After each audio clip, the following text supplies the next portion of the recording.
I'm Suzanne Walker and I'm an English language tutor.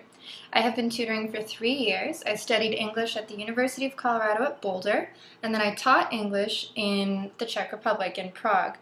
I have experience working with adults, people in a business or a professional environment, students who want to study abroad, and even with preschoolers, so all over the board.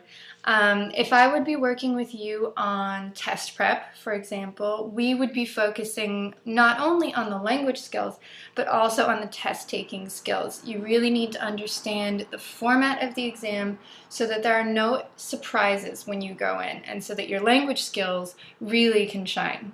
If I'm going to be working with you on your own English skills in general, then this is going to be a lot more specific to your needs.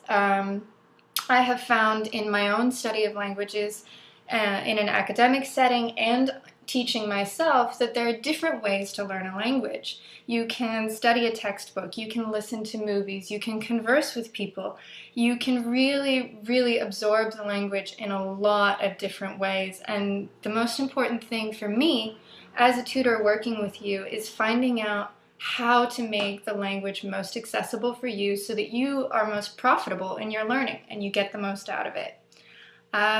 That's about it for me. So if you have any more specific questions, please feel free to contact me, and I hope to hear from you soon. Thanks.